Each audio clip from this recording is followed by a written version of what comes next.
أهلا بكم مشاهدينا متابعينا الكرام في كل مكان وسط هذه الأجواء المثالية في كرة القدم.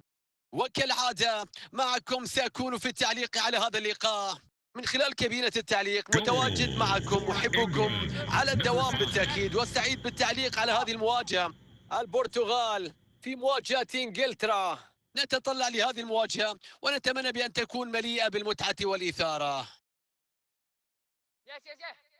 فرصة لتقليص الفارق بكرة خطيرة. الكرة ما كانت صعبة على حارس المرمى. فرصة خطيرة جدا أمام المرمى، لكن الرأسية افتقدت إلى الدقة وبالتالي الكرة بتضيع. فيل فودن.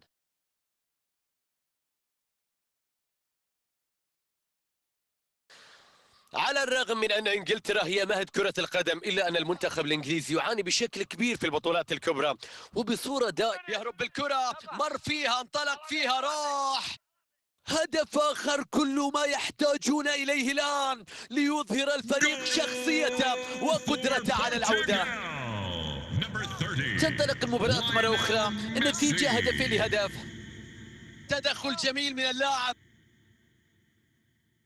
بمر فيها بيعديه.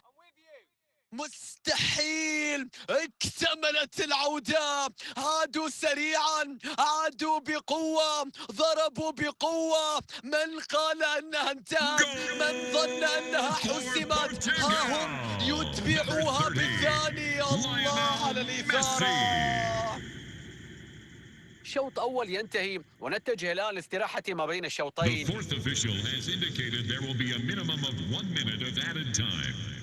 الشوط الثاني يبدأ مع المنتخب الإنجليزي.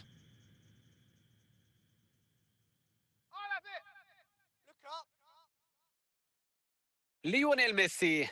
ميسي وفرصة هدف الآن. أوهو، ما الذي يحدث الآن؟ من كان يتوقع كل هذا؟ من كان يصدق هذه العودة؟ الله على إثارة كرة القدم وجنونها بالتأكيد. انطلاقة جديدة للمباراة، وهذه المرة يتأخر المنتخب الإنجليزي في النتيجة. يبعد الكرة بعد هذا التدخل.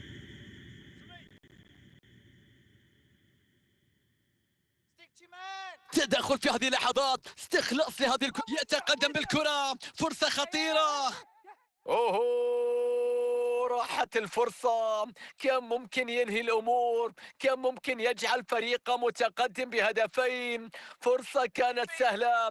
كرة هدف لميسي في المرمى. الله على الروعة، هدف آخر يوسع الفارق لهدفين.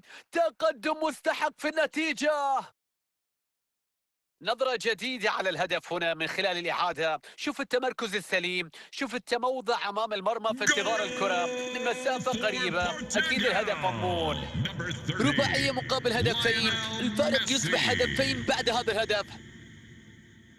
استخلاص الكرة بشكل ممتاز، خلصها في اللقطة الماضية. فرصة 1-على-1 الآن، فرصة متاحة. يا رب، الكرة في المرمى، تحرك الشباك، تحرك المدرجات. الله على اللقطة، على الكرة، على النهاية.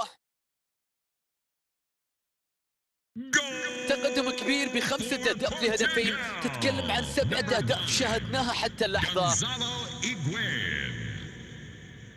بوكايو ساكا يتقدم بالكرة. الكرة في المرمى، فعلوها، سجلوها في الشباك الكرة. الله على هذه النهاية. سداسية مقابل هدفين، 8 أهداف حتى اللحظة في هذا اللقاء. الحكم يعطي الأفضلية لمصلحة المنتخب البرتغالي باستمرارية اللعب. يتكرر الخطأ والصافرة تنطلق معلنة عن وجود ضربة حرة هنا. كوكي، كرة بتقطع بعد عمل جيد حقيقة. بيعدي فيها، يتقدم فيها، لابد أن تستغل هذه الكرة. يا رب، مستحيل. شوف اللقطة، شوف الإعادة، شوف المرور بكل سهولة. أشعرنا كما لو كان في الملعب أمامه فاضي تماما. هدف رائع.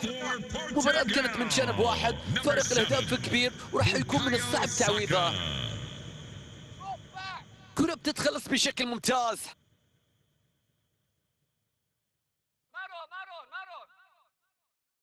هيغوايين، هذه كرة هدف الآن. حكم الراية يرفع رايته يعلن عن وجود تسلل.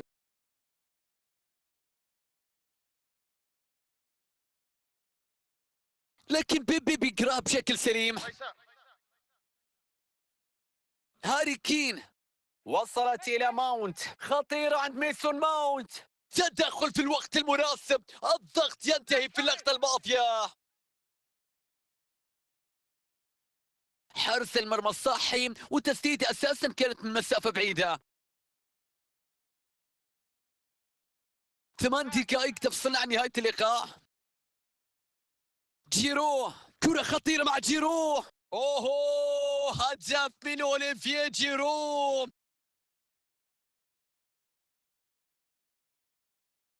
نشاهد لقطة الهدف من جديد، نشاهد كيف راحت الكرة بهذه القوة وكيف استقرت في الشباك. برأيي بأن المباراة حسمت لأن الفارق في الأهداف كبير جدا، وأعتقد أن خلاص المباراة اقتربت من النهاية. رحيم ستيرلينج أمام المرمى. اوه، هدف من رحيم ستيرلينج يسجل الآن أصبح الفارق كبيرا بين الفريقين، ولا أعتقد بأن هناك مجال للعودة في هذا اللقاء. الحكم يعلن عن إضافة دقيقة واحدة كوقت بدل ضايع. فرصة هدف الآن، يا رب. هدف لمصلحة البرتغال، هدف لأحفاد يوزيبيو. نشوف الإعادة ونشوف قوة التسديدة. وضع، والآن تأتي صفرة نهاية المباراة.